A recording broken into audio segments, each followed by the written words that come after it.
Bon,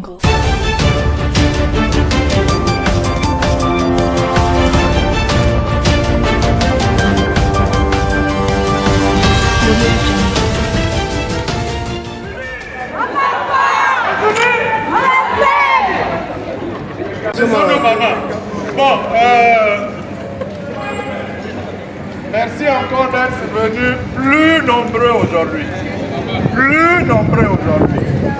Il faut d'abord signifier que les travailleurs du ministère, l'ancien ministère des Travaux publics, de l'équipement et des infrastructures avaient déposé un préavis de grève auprès du ministre sortant. Le lundi 12 septembre 2022, les agents ont observé un mouvement d'humeur juste avant la dissolution du ministère. Le personnel, comme vous l'avez tous entendu, a été remis à la disposition de la primature. En ce moment, notre nouvelle patronne, qui est Madame le Premier ministre chef du gouvernement, est en train de construire un chronogramme de rencontres. Elle a donc commencé par les anciens directeurs généraux, ensuite les directeurs provinciaux, et je crois hier, elle a reçu l'unité de coordination des études et des travaux, l'UCET. Et nous apprenons que nous devons être reçus au cours de la semaine ou peut-être la semaine prochaine. Mais qu'à cela ne tienne, nous avons quand même écrit à notre nouvelle patronne pour lui demander quel était notre interlocuteur pour la poursuite du dialogue avec les agents par rapport aux revendications que nous avons déposées sur la table du gouvernement depuis bientôt plusieurs mois. Jusque-là, nous n'avons pas encore été reçus, donc nous attendons à ce qu'elles nous reçoivent. Comme ça, au sortir de là, on sera fixé par rapport à nos revendications. Nous revendiquons le matériel, les engins pour faire l'entretien des routes. Cette revendication est là depuis plusieurs années, je peux dire depuis 2014.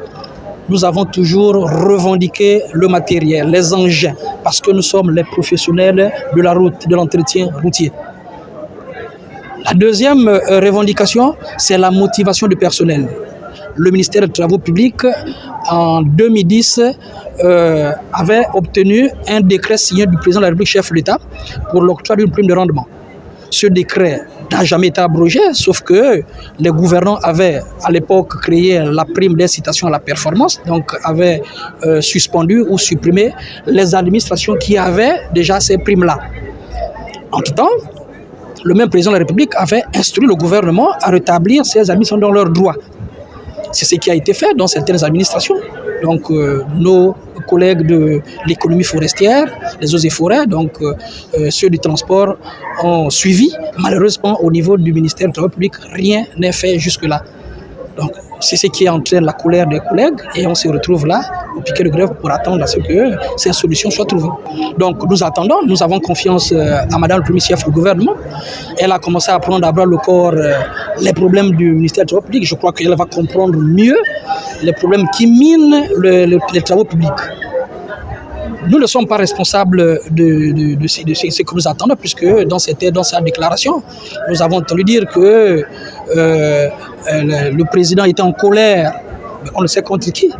Le ministère du Travail, comme vous le savez, a été dépouillé de ses prérogatives au détriment de l'Agence nationale des grands travaux. 10 ans après, on se retrouve dans cette situation.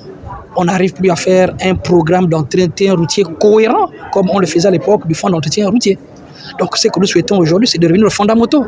Et ce qui vient d'être fait, le ministre sortant a quand même fait quelque chose de bien en créant le FANER, le Fonds autonome national d'entretien routier. C'est cet instrument-là que nous attendons. Le DG venait d'être nommé, donc nous attendons que cette institution soit fonctionnelle pour ramener les choses comme avant, de telle sorte que chaque saison sèche, les travaux publics se déploient sur l'ensemble du territoire à travers ces unités territoriales pour pouvoir travailler les routes du pays, les routes qui se sont déjà fermées.